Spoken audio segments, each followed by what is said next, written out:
Ta parole est une lampe à mes pieds, une lumière sur mon sentier. Psaume 119, verset 105.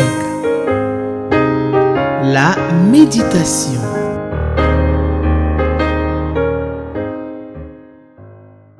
Chers frères et sœurs, je vous salue au nom de notre Seigneur et Sauveur Jésus. Je bénis le Seigneur pour l'occasion qu'il nous donne de nous retrouver encore aujourd'hui pour ce temps de méditation de la parole de Dieu. Merci d'être fidèle à cette émission sur Espérance TV. Cette émission est une émission de la Ligue pour la lecture de la Bible qui nous donne l'opportunité de nous retrouver jour après jour pour entendre la parole de Dieu. C'est une grande bénédiction puisque c'est la parole de Dieu qui nous montre la voie à suivre et nous aide à marcher dans ce monde qui devient de plus en plus ténébreux. Merci à chacun de vous, merci pour votre fidélité. Et nous bénissons le Seigneur pour toute cette équipe qui travaille derrière les caméras, toute l'équipe technique qui travaille, que vous ne connaissez pas, qui sont plus nombreux et qui font un travail formidable. Continuez de prier pour leur ministère, pour que l'œuvre qu'ils accomplissent puisse continuer à porter du fruit.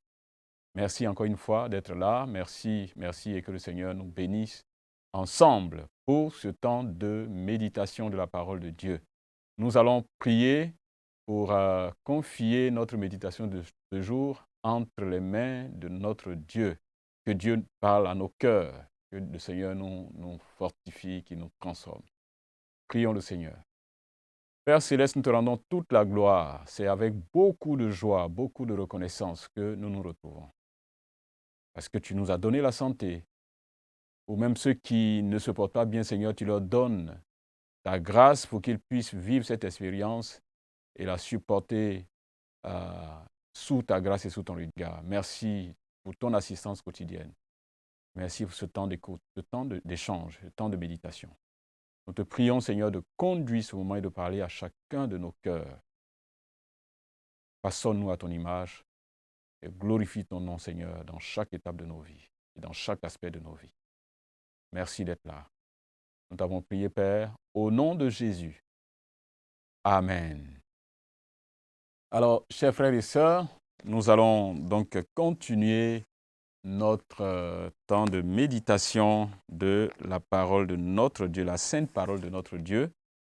Et le texte de notre méditation de ce jour est tiré de la première épître de Paul à Timothée. Donc, 1 Timothée, nous allons lire le chapitre 4. Donc, nous lirons tout le chapitre, des versets 1 jusqu'au verset 16.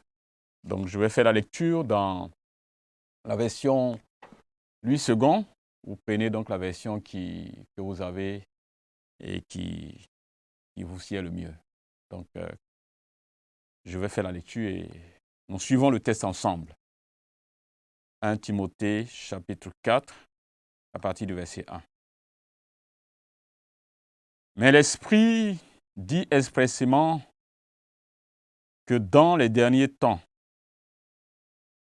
quelques-uns abandonneront la foi pour s'attacher à des esprits séducteurs et à des doctrines de démons, par l'hypocrisie de faux docteurs, portant la marque de la flétrissure dans leur propre conscience, prescrivant de ne pas se marier et de s'abstenir d'aliments que Dieu a créés pour qu'ils soient pris avec action de grâce par ceux qui sont fidèles et qui ont connu la vérité.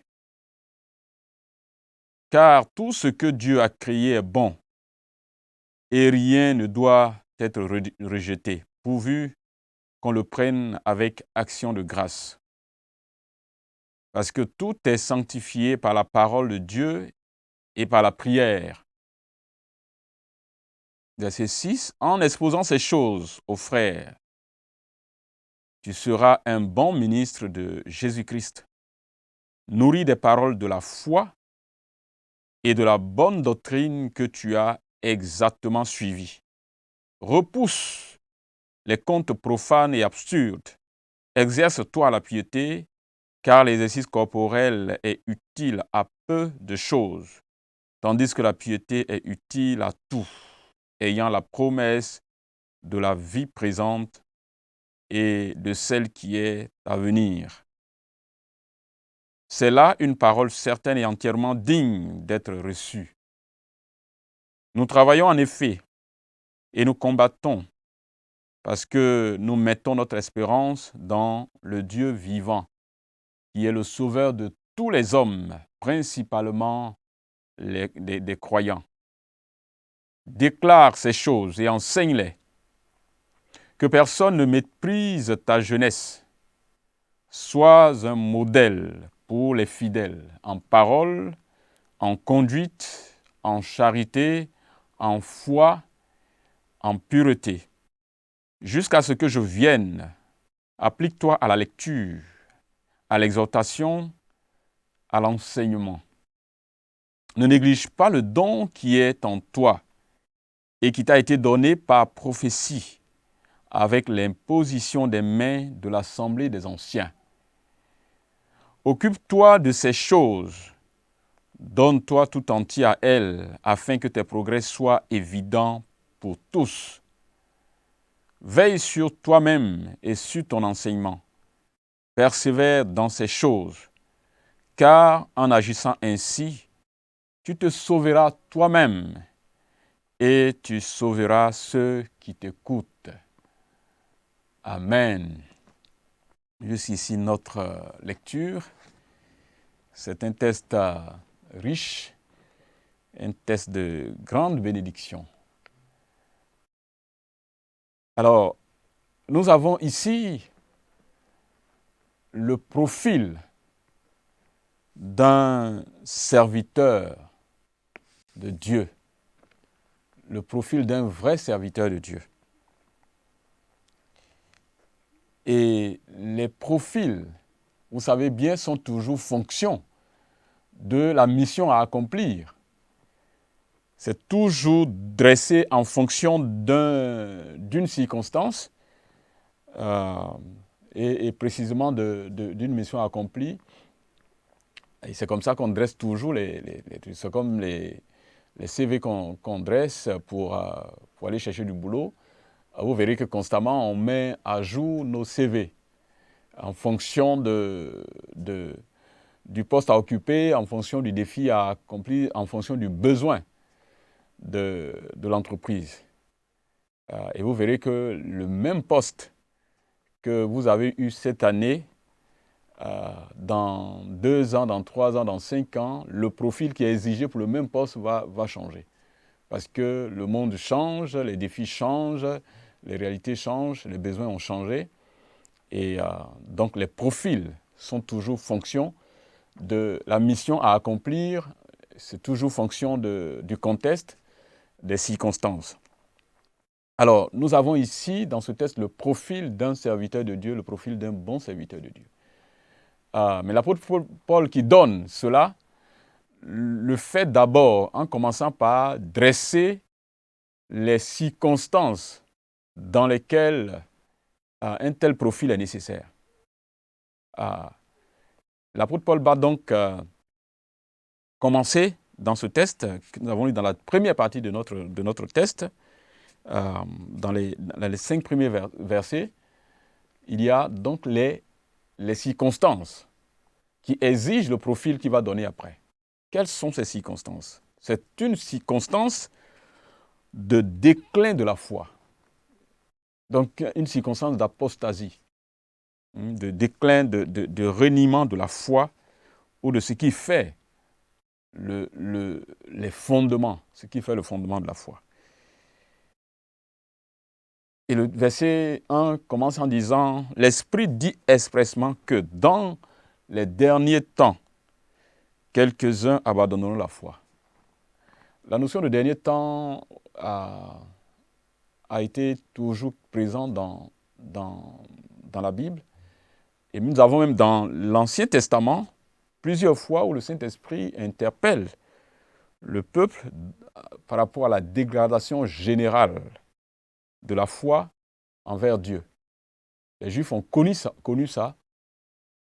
Une période où le désordre s'est installé, où le peuple n'appliquait plus la loi de Dieu, où le peuple avait donné le dos à la loi de Dieu, où c'est d'autres choses qui étaient recherchées. Et je précise bien que c'était une période où il y avait plein de prophètes qui prophétisaient aussi ce qu'ils peuvent prophétiser, juste pour épater les gens ou alors donner quelque chose qui leur plaît dans le sens d'en tirer profit après, justement. Donc il y a toujours eu dans l'histoire des périodes de grand déclin de la foi. Et nous sommes, la Bible nous indique que nous sommes dans les derniers temps. Et donc, les derniers temps, c'est vraiment pour notre ère, nous sommes, depuis que notre Seigneur Jésus est venu et qu'il a accompli le sacrifice, nous sommes engagés dans les dernières périodes de l'histoire de l'humanité.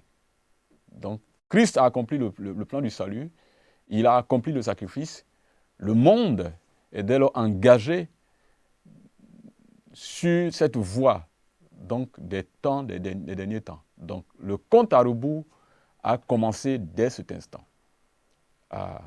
Et c'est d'ailleurs pourquoi nous sommes dans le temps de l'apôtre Paul, de Timothée, où l'apôtre Paul parle justement de derniers temps, des choses qui avaient déjà commencé et qui sont en train de s'empirer aujourd'hui. Donc la question de la dégradation générale de la foi dans un contexte où on pense qu'il y a plutôt une effervescence spirituelle. Quelles sont les caractéristiques de ce moment? Qu'est-ce qui va se passer? Donc il dit, les gens abandonneront la foi pour s'attacher à des esprits séducteurs et à des doctrines de démons. La séduction est très très fortement présente dans notre contexte. La séduction est très fortement... Les gens courent d'église en église. Quelquefois, je me demande si c'est Dieu que les gens cherchent ou bien c'est vraiment autre chose. Et c'est sûr que les gens cherchent d'autres choses que Dieu en réalité. Les gens sont plus prêts à porter en réalité le nom de Jésus, mais ils veulent porter le nom de l'église qui est à la mode. On est prêt à porter le nom d'un serviteur de Dieu ou bien d'une dénomination que de porter le nom de Jésus. Parfois, vous verrez, les gens fuient presque le temple quand il n'est pas trop joli, alors qu'il devait être très joli dans tel truc. Non, je ne veux pas porter le nom être quelque part où le temple n'est pas trop joli, où on ne parle pas trop du pasteur, il n'a pas de nom, on ne connaît pas quelque part. Donc, quel nom veut-on porter? Le nom d'un grand homme de Dieu, le nom d'une grande dénomination, ou simplement le nom de Jésus? Le nom de Jésus. Sommes-nous prêts à plutôt nous battre pour le nom de Jésus, ou voulons-nous battre pour le nom d'une superbe, grande dénomination, ou d'un grand homme de Dieu, il est connu dans le monde entier? Je pense que parfois nous avons besoin de tester ce qui nous fait courir et pourquoi nous sommes là, pourquoi nous sommes à l'église, pourquoi nous sommes assis là. Que suivons-nous? Que suivons-nous? Et je pense que ça peut être une forme de séduction à la recherche de quelque chose en réalité qui n'est pas au cœur de la foi chrétienne, qui n'est pas l'élément essentiel de la foi chrétienne. Et on peut être très facilement emballé aussi justement par des choses qui sont en réalité venant des esprits séducteurs, qui sont des doctrines de démons. Et il ajoute au verset 2, par l'hypocrisie de faux docteurs, portant la marque de la flétrissure dans leur propre conscience,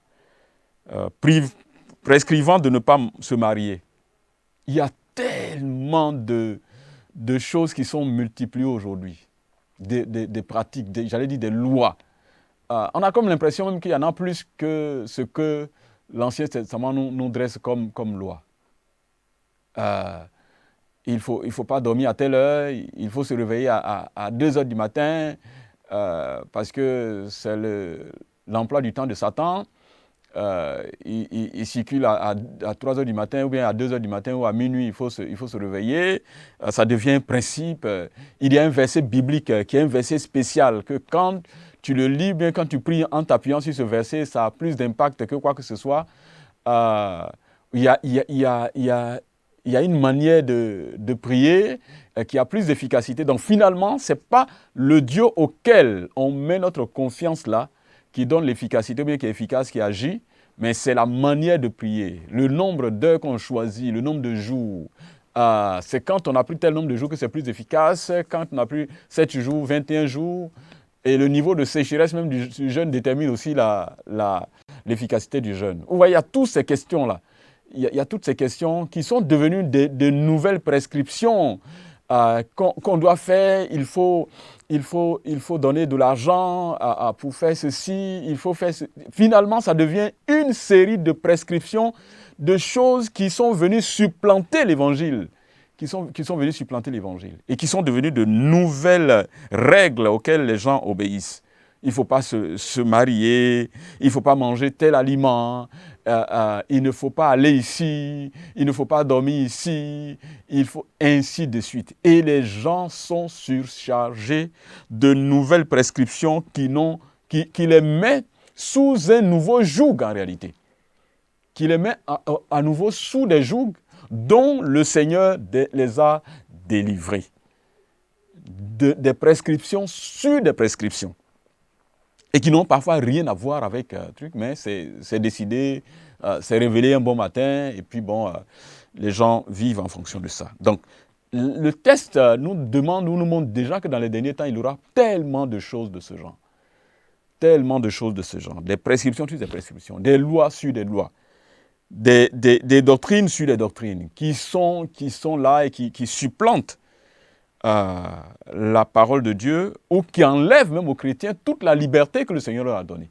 Ou alors, par ignorance, ils ne peuvent plus profiter de la liberté que le Seigneur a acquise au prix de son sang, au prix du sacrifice qu'il a fait.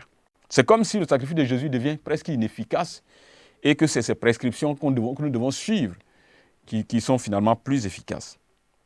On ne mange pas ceci, on ne va pas ici à telle heure, et ainsi de suite, et ainsi de suite, et ainsi de suite. Et ça, c'est des interpellations, c'est des signes des derniers temps, et c'est le signe en réalité du déclin de la foi. Parce que derrière, ce à quoi on s'accroche, ce sont ces prescriptions, ce sont ces choses auxquelles on s'accroche. Ce n'est plus à Dieu qu'on s'accroche.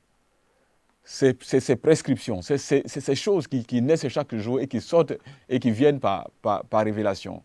Quand l'homme de Dieu a reçu une révélation, on ne doit pas faire ceci, il faut faire ceci, il faut donner ceci, ainsi de suite, ainsi de suite, et ainsi de suite. Et je vois que le nombre de sacrifices est devenu encore plus nombreux que le sacrifice que les gens faisaient dans l'Ancien Testament. Et ça, c'est quelque chose auquel nous devons faire très attention. Et l'apôtre Paul dit, attention, l'Esprit dit expressement que dans les derniers temps, quelques-uns vont abandonner la foi pour s'attacher à des esprits séducteurs et à des doctrines de démons. Et cela sera l'œuvre de faux docteurs qui vont toujours prescrire de nouvelles choses et de nouvelles choses et de nouvelles choses. Et je vois tellement de personnes qui sont sous le poids de l'ignorance.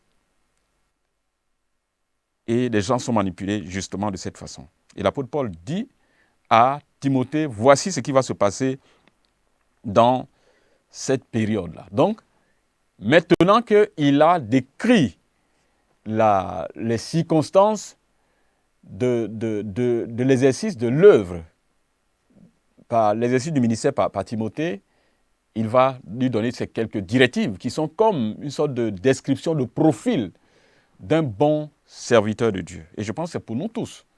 C'est pour nous tous que nous devons regarder à cela. Il dit par exemple que il doit exposer ces choses, c'est-à-dire lui-même être l'enseignant pour prévenir les chrétiens. Verset 6.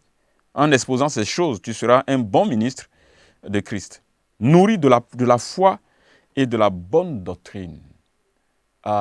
S'attacher à la parole de Dieu, c'est aussi un signe d'un vrai serviteur de Dieu, d'un bon serviteur de Dieu.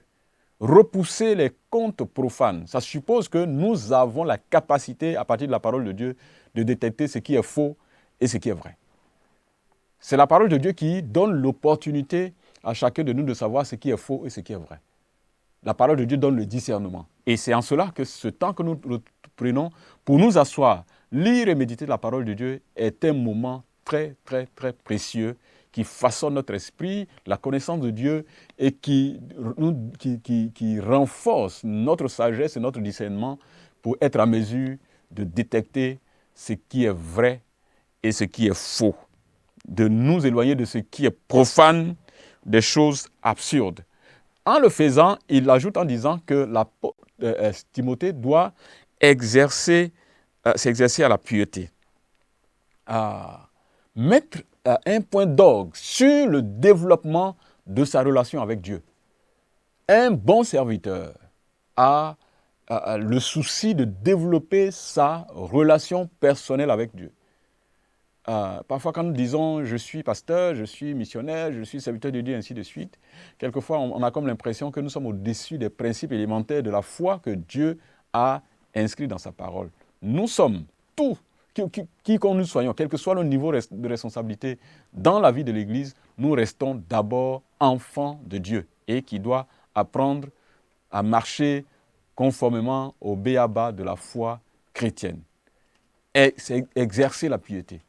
Développer une discipline spirituelle, tant de prière, tant de méditation de la parole de Dieu, tant de lecture de la parole de Dieu, tant de ressourcement personnel pour que nous soyons en mesure de conduire le peuple de Dieu. Donc, c'est un temps, ce temps difficile, c'est un temps de donc faire des précisions, ou bien plutôt d'avoir des priorités. Choisir qu'est-ce qui est prioritaire dans l'ensemble des choses qui sont faites à l'Église, bien dans la vie quotidienne en tant qu'enfant de Dieu. Quelles sont les priorités? Quand nous savons choisir les priorités, nous savons focaliser nos vies sur l'essentiel. Par exemple, ici, il est en train de comparer un peu la piété par rapport à l'exercice de la piété par rapport à l'exercice corporel, le sport et bien d'autres choses encore.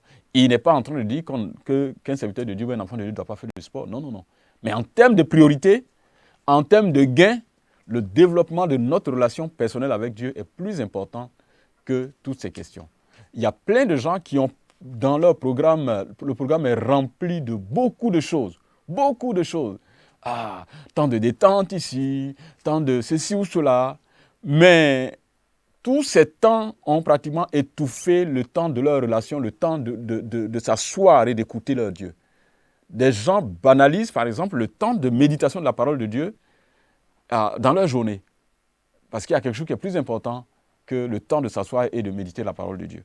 Donc, en des temps difficiles, pareil, c'est un temps de fixation de priorité. Qu'est-ce qui est prioritaire par rapport dans notre vie? Et il l'encourage à travailler, à marcher fidèlement avec le Seigneur et à veiller sur sa conduite. À veiller sur sa conduite. En tant que jeune, verset 12, il souligne qu'il doit faire en sorte que personne ne méprise sa jeunesse. Un serviteur de Dieu jeune, mais dont le comportement inspire, mais dont le comportement n'est pas agaçant. Il y a des jeunes serviteurs de Dieu dont le comportement est agaçant, dont la manière de parler est agaçant. Parfois, on parle aux chrétiens avec mépris, comme si c'est nous qui gérons leur âme, qu'ils dépendent de nous. Non, ils dépendent du Seigneur Jésus. Notre rôle, c'est de les mettre en contact avec le Seigneur Jésus. Notre rôle, ce n'est pas de remplacer le Seigneur Jésus. Que notre manière, la manière de servir le Seigneur d'un serviteur de Dieu, d'un jeune serviteur de Dieu, d'un doyen, ne doit pas être une manière qui fatigue les gens, hein, que les gens ne méprisent pas. La manière d'exercer le ministère, la manière de se conduire dans sa marche chrétienne peut agacer les gens, peut agacer. Que personne ne méprise ta jeunesse, mais sois un modèle pour les fidèles en parole, en conduite, en charité, en foi et en pureté. Quand on enseigne et qu'on manifeste soi-même ce que nous enseignons, que nous vivons ce que nous enseignons, ça encourage d'autres personnes à marcher avec le Seigneur et à honorer Dieu. Donc, il devait lui-même être un exemple. Un exemple. Vous savez, quelquefois, il y a des serviteurs de Dieu qui, par leur arrogance, ont fatigué les chrétiens. Ont fatigué les gens. Au point où, quand ils parlent, les gens disent non, il nous fatigue maintenant. Il nous prend pour ses animaux, il nous prend pour des animaux, il nous prend pour des gens qu'il doit contrôler et ainsi de suite. Non, le serviteur de Dieu doit aussi respecter ceux qu'il dirige. Ceux qu'il dirige.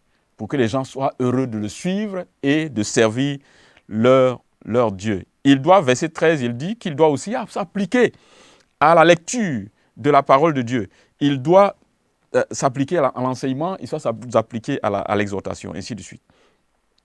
Autant de choses qu'il donne. Pour quelles raisons? Il dit, verset 16, « Veille sur toi-même et sur ton enseignement, persévère dans ces choses. Car en agissant ainsi, tu te sauveras toi-même et tu sauveras ceux qui t'écoutent. » Donc, en réalité, le ministère que le serviteur exerce, chacun de nous, c'est d'abord pour notre âme, notre propre relation avec le Seigneur. Et puis, par la suite, ça emballe les autres qui sont autour de nous. Donc, globalement, ce que nous avons ici, premièrement, donc, les circonstances de l'exercice du ministère de Timothée, qui est un temps d'apostasie, un temps de déclin de la foi, et l'apôtre Paul donne les éléments qui doivent caractériser la vie de Timothée dans un tel contexte. Chers frères et sœurs, nous sommes dans des temps difficiles. Il y a des choses qui doivent caractériser nos vies. Le profil d'un bon chrétien, d'un bon serviteur de Dieu, l'attachement à la parole de Dieu, l'éloignement du mal sous toutes ses formes, la connaissance de la parole de Dieu, le développement d'une discipline spirituelle qui montre réellement que nous dépendons du Seigneur, veiller sur notre propre âme. En le faisant, nous veillons sur notre propre âme et nous permettons aux autres aussi de grandir dans leur foi avec le Seigneur. Et nous devons aussi faire en sorte que notre manière de servir le Seigneur, de parler de Jésus ne soit pas agaçante. Qu'on ne fatigue pas les chrétiens, ou ceux avec lesquels nous sommes. Non. Il y a beaucoup de jeunes serviteurs de Dieu qui sont plutôt très arrogants dans leur manière de servir Dieu. Nous faisons en sorte que personne ne méprise notre jeunesse quand nous servons le Seigneur. Merci d'être là, merci pour ce temps d'écoute, d'échange, de méditation de la parole de Dieu. Nous prions que Dieu nous aide à savoir marcher dans ces temps qui sont très, très difficiles pour la foi chrétienne. Nous allons prier. Seigneur, nous te rendons toute la gloire pour ce temps d'écoute de ta parole, ce temps d'échange autour de ta parole, ce temps de méditation de ta parole. Aide-nous à savoir nous conduire dans ces temps qui deviennent de plus en plus difficiles, que nous ne soyons pas la proie de quelqu'un sous le joug de prescriptions qui n'ont rien à voir avec la parole de Dieu. Nous t'en prions, Seigneur, donne-nous le discernement et aide-nous à marcher correctement dans ce moment. Et que la gloire et l'honneur te reviennent, Père Céleste, au nom de Jésus. Amen. Que le Seigneur vous bénisse et nous nous revoyons la prochaine fois pour une autre émission. Amen. Ta parole est une lampe à mes pieds, une lumière sur mon sentier. Psaume 119, verset 105. La méditation.